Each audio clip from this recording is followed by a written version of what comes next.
Antes de mergulhar nesta história incrível, considere se inscrever no canal e ativar o sininho. Cada história aqui tem algo a dizer, e você não vai querer perder nenhuma. Sua esposa está viva. A menina sussurra para o milionário que chora em frente ao túmulo. A chuva caía implacavelmente sobre o antigo cemitério de Riacho Vilo, um lugar esquecido pelo sol por dias. As gotas, pesadas e geladas, martelavam as lápides como se quisessem despertar os mortos. Os ciprestes em silêncio pareciam inclinar-se com compaixão para com os vivos destroçados.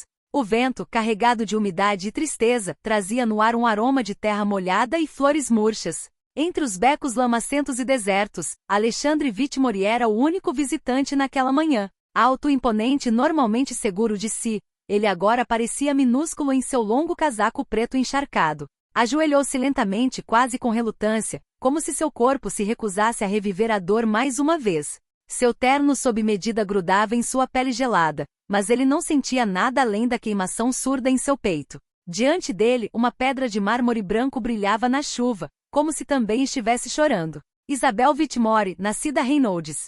Esposa dedicada, mãe inesquecível. De 1987 a 2021. Seus dedos tremiam enquanto acariciava as letras gravadas. Ele as sabia de cor, as lera 1000 vezes, mas o gesto permanecia uma prece silenciosa para ele. Uma necessidade de ainda acreditar em uma conexão, por menor que fosse, com ela. 2 anos. 2 longos anos se passaram desde o momento em que sua vida mudou. Desde aquele telefonema no meio da noite. Desde que lhe foi dito o inimaginável. Sua esposa foi encontrada morta em um acidente de carro. O incêndio destruiu tudo. O corpo está irreconhecível. Apenas a aliança permitiu a identificação. Alexandre se recusou a acreditar. Exigiu análises, pesquisas, investigações particulares. Nada, nenhuma testemunha, nenhum detalhe consistente. Apenas uma cratera de silêncio. Ele havia enterrado uma cova vazia.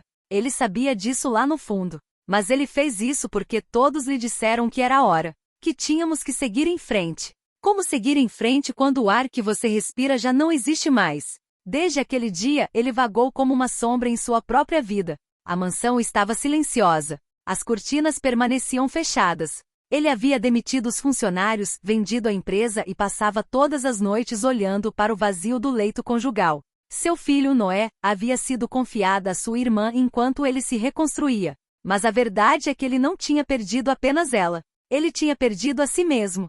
E ainda assim, naquele dia, algo mudou. Uma vibração estranha percorreu o ar, um tremor indefinível. Talvez tenha sido uma ilusão. Talvez tenha sido o vento. Ou talvez fosse uma sensação de que a história não tinha acabado. Alexandre ergueu ligeiramente a cabeça. Seus olhos avermelhados perscrutaram o cemitério deserto. Foi quando ele a viu. Uma figura surgiu entre as lápides, borrada pela cortina de chuva. Era uma jovem, recém-saída da adolescência. Caminhava insegura, com os braços cruzados sobre o corpo magro para se proteger do frio. Suas roupas estavam encharcadas, grudadas à pele. Seus cabelos castanhos emaranhados pingavam em seu rosto. Ela não tinha guarda-chuva, nem mesmo um casaco, apenas um vestido claro, fino demais para aquele clima de inverno. Alexander sentiu uma presença, mas só olhou para cima quando os passos escorregadios da garota ecoaram no cascalho molhado a alguns metros de distância. Ele ergueu a cabeça lentamente como se acordasse de um sonho. Suas pálpebras estavam pesadas, o rosto marcado pela exaustão e pela tristeza. Esperava ver um estranho, talvez um florista ou um simples transeunte em busca de abrigo. Mas o que ele viu fez estremecer. O olhar da menina não buscava nem piedade nem compaixão. Fugia. Tremia. Estava carregado de um peso terrível. Ela parou reta como um fio bem na frente dele. Seu peito subia e descia rapidamente, ofegante, como se tivesse corrido por muito tempo ou hesitado 1000 vezes antes de ousar ir até ele. Durante muito tempo nenhuma palavra foi trocada. Alexandre abriu a boca para falar, mas nada saiu. Ele não tinha mais forças para fazer perguntas, nem energia para suportar mais dor. Então foi ela quem falou. Sua voz era apenas um sussurro, como se ela tivesse medo de que o vento a ouvisse. Sua esposa está viva. Essas 5 palavras caíram como um trovão no peito de Alexandre. Seu corpo congelou. Suas pupilas dilataram. Sua mente, entorpecida por 2 anos, foi violentamente abalada. Teria ouvido corretamente? Seria uma miragem? Uma ilusão de luto? O que você disse? Ele disse com a garganta apertada, como se tivesse esquecido como falar. A garota deu um passo à frente. Seus lábios, azuis de frio, tremiam. Ela cerrou os punhos. Eu a vi. Sua voz estava mais clara agora, como se o peso do segredo estivesse se tornando insuportável. Ela está viva. Não a deixaram morrer. Eles a levaram. A levaram para um lugar onde ninguém vai. Ela engoliu em seco ponto na propriedade Alvarado, na zona proibida. Diante disso, ela desviou o olhar, com os olhos cheios de vergonha e pânico. Então ela deu um passo para trás abruptamente. Eu não deveria estar aqui, ela sussurrou. Eles vão me matar se eu falar. E sem esperar por uma resposta, ela girou nos calcanhares e correu por entre as lápides, seus passos deslizando na lama, sua respiração curta ecoando entre as lápides. Ela desapareceu na névoa sem olhar para trás. Alexandre não se moveu. Ele permaneceu ali ajoelhado, com o rosto erguido em direção ao vazio. Cada batida do seu coração batia no peito como um tambor de guerra. Um nome acabará de emergir do passado. Um nome que ele não pronunciava há anos, um nome que ele enterrara com a esposa. Alvarado. O nome Alvarado atingiu Alexandre como um raio no peito. Ecoou em sua memória como um veneno antigo que nunca fora completamente expurgado. Aquele nome, carregado de arrogância, segredos e traição, ele não pronunciava há anos, mas nunca lhe saíra verdadeiramente da mente. Henrique Alvarado. Um homem frio e calculista, respeitado em público e temido em particular. Patriarca de uma dinastia de 3 gerações, Henrique governava seus negócios como um rei sobre suas terras, por meio do medo, de alianças e do silêncio. Ele não tinha amigos nem inimigos, apenas peões para manipular. No passado, ele e Alexandre haviam colaborado em diversos projetos industriais. Juntos, criaram uma holding poderosa e ousada, redesenhando as regras da construção sustentável e da energia verde em vários estados. Mas a parceria deles se rompeu no dia em que Alexander descobriu uma série de investimentos ilícitos ocultos em entidades offshore. Henry estava lavando dinheiro, operando redes obscuras e usando projetos de infraestrutura como fachada. Alexandre, um amante da integridade, ameaçou revelar tudo. Você estaria cometendo um erro fatal, Alex. Henry lhe disse quando se encontraram pela última vez, em um luxuoso salão com vista para a Baía de Boston. É uma promessa, respondeu Alexandre. Pouco depois, Isabel sofreu seu acidente. Uma coincidência segundo relatos. Um carro em chamas, um corpo carbonizado, uma identificação questionável, um luto repentino. Mas hoje, com o que essa jovem acabará de revelar, tudo ganhou um significado totalmente novo. A dúvida estava se tornando evidente. Alexandre sentou-se abruptamente. Seu terno encharcado ainda pingava, seus joelhos estavam cobertos de lama, mas ele não prestou atenção. Ele caminhou firmemente pelo caminho do cemitério sob chuva torrencial e entrou no sedã preto que o esperava, para a mansão. Imediatamente ele ordenou ao seu motorista. Durante a viagem ele permaneceu em silêncio, com os punhos cerrados sobre os joelhos. A paisagem passava, borrada atrás das janelas molhadas. Seus pensamentos, no entanto, eram assustadoramente claros. Se houvesse alguma esperança de que fosse verdade, então ele não pararia por nada. Assim que chegou, atravessou o salão de mármore de Whitmore Hall sem sequer tirar o casaco, subiu os degraus de 2 em 2 e entrou em seu escritório. Uma sala com painéis de madeira escura dominada por uma enorme escrivaninha de mogno, retratos de ancestrais com olhares severos e uma estante cheia de segredos. Ele pegou o telefone direto, aquele que só os homens conheciam. Daniel Huxley, ele disse em voz profunda. Poucas horas depois, um homem alto, com a constituição física de um ex-militar, entrou no escritório. Huxley tinha a cabeça raspada, olhos claros que pareciam ver tudo e uma voz calma como a de alguém que já vira demais. Você me ligou. Espero que não seja para falar da sua coleção de uísques. Alexandre não sorri. Você se lembra do caso Alvarado? Huxley levantou uma sobrancelha. Claro. Como poderíamos esquecer? Seguimos várias pistas, mas tudo nos levou a uma fortaleza. Testemunhas desaparecidas. Arquivos falsificados. Juízes discretos. E você desistiu. Por quê? Alexander se levantou lentamente, olhando pela janela para a chuva que continuava caindo no parque. Porque eu tinha muito a perder, e pensei que minha esposa estava morta. Um silêncio. Huxley o encarou. E agora? Alexandre se virou. Algo novo brilhou em seus olhos. Uma faísca dura e ardente. O olhar de um homem pronto para se tornar novamente aquilo que tentará esquecer. Agora acho que atiraram de mim.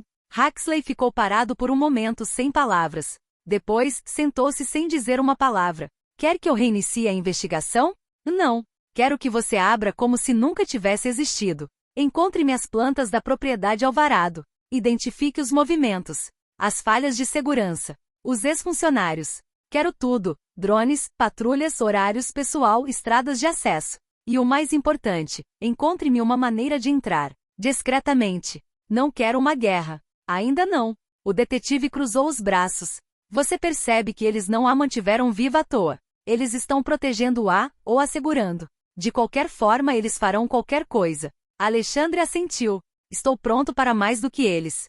Huxley assentiu lentamente. Só vi esse olhar uma vez. E da última vez, um cartel mexicano perdeu 2 armazéns e um líder. Então imagine o que estou disposto a fazer pela minha esposa. 3 dias depois, no final da manhã, o vento soprava forte através das cortinas do escritório de Alexander quando Daniel Huxley entrou pela porta. Seu rosto fechado, ainda mais sério que o normal, anunciava que ele não viera de mãos vazias. É melhor você se sentar, ele disse sem preâmbulos. Alexander, de pé atrás da mesa com os braços cruzados, não fez nada. Apenas olhou fixamente nos olhos dela.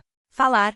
Huxley pegou uma pasta grossa cheia de fotos de satélite, levantamentos topográficos e anotações manuscritas. Eles têm um prédio atrás da floresta, invisível das estradas principais, escondido por uma cortina de pinheiros negros. Sem acesso oficial, sem licença de construção. Sem mapa municipal. Não consta em nenhum registro de imóveis. Ele abriu um mapa e apontou para uma área circulada em caneta vermelha. Aqui. Chamaram de Área 13 como se fosse um depósito técnico. Mas não é nada de uma instalação comum. Segurança? Drones infravermelhos, câmeras térmicas, sensores de movimento, cães. Um perímetro cercado com um campo elétrico. 3 homens em rotação constante. Nenhuma atividade diurna. Tudo acontece à noite. Total descrição. Alexander respirou fundo e cerrou os dentes.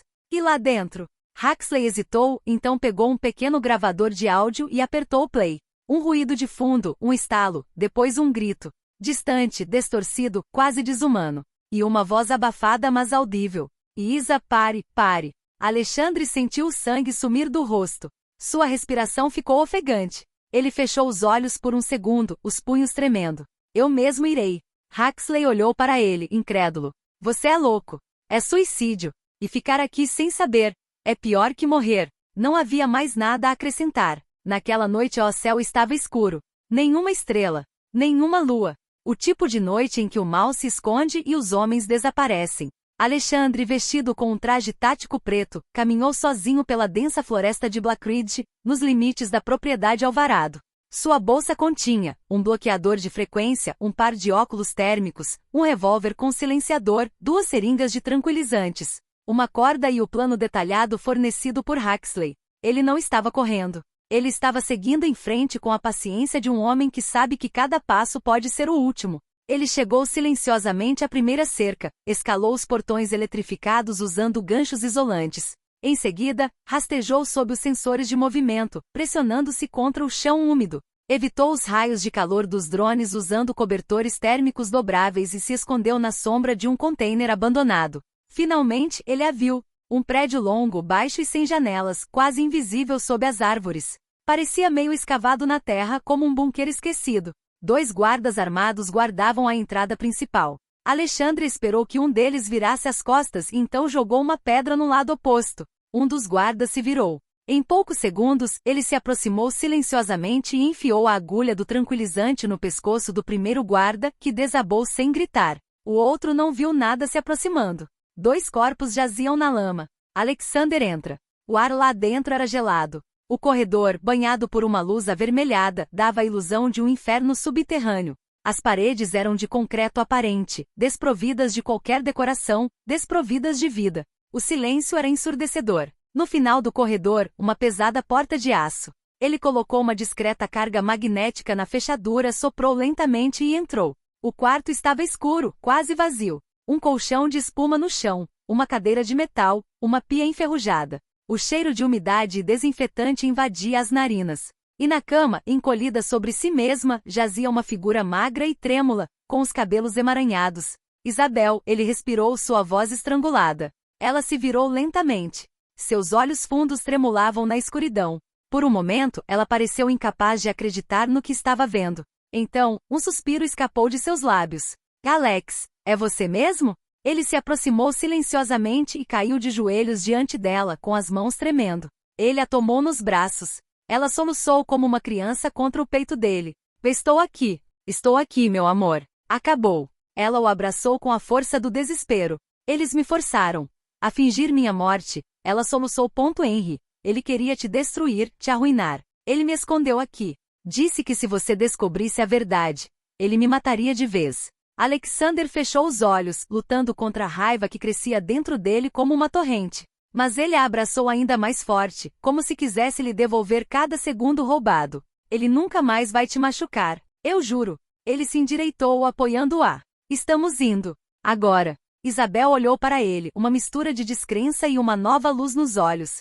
Você voltou por mim. Sempre. Ele respondeu. Então juntos eles deixaram a cela. E nas entranhas daquele lugar amaldiçoado, o silêncio foi finalmente quebrado. Poucas horas após a fuga, na noite ainda fresca, Alexandre e Isabel encontrou refúgio em um chalé isolado aninhado no coração das montanhas. De propriedade privada Daniel Huxley, o lugar era simples, mas seguro. Uma cabana de madeira com grandes janelas com vista para uma floresta densa, onde o único som era o murmúrio suave do vento nos pinheiros. Isabel, ainda fraca, desabou no velho sofá com o olhar perdido. Alexandre sentou-se ao lado dela, segurando sua mão como uma âncora contra o passado. O silêncio caiu entre eles, pesado com tudo que ainda não conseguiam dizer. Nos dias que se seguiram, à medida que Isabel recuperava lentamente as forças, Alexandre mobilizou toda a sua riqueza e influência. Consultou seus advogados, reuniu-se com jornalistas investigativos e montou uma equipe pronta para descobrir a verdade. A jovem que compareceu ao cemitério, cuja identidade foi preservada, testemunhou corajosamente. Vários ex-funcionários de Alvarado, antes silenciados pelo medo ou pelo dinheiro, também se manifestaram, expondo práticas ilegais, vigilância, ameaças e sequestros. Pouco a pouco, uma imagem contundente foi surgindo. Henry Alvarado, em um sórdido jogo de poder e vingança, orquestrou a encenação da morte de Isabel para destruir Alexandre, arruinar sua reputação e assumir o controle de suas ações conjuntas. A justiça, encurralada pelas evidências, não podia mais fingir que não via nada. Henry Alvarado foi preso, sob acusações de sequestro, violência, fraude e tentativa de homicídio. A mídia aproveitou o caso e o colocou em evidência.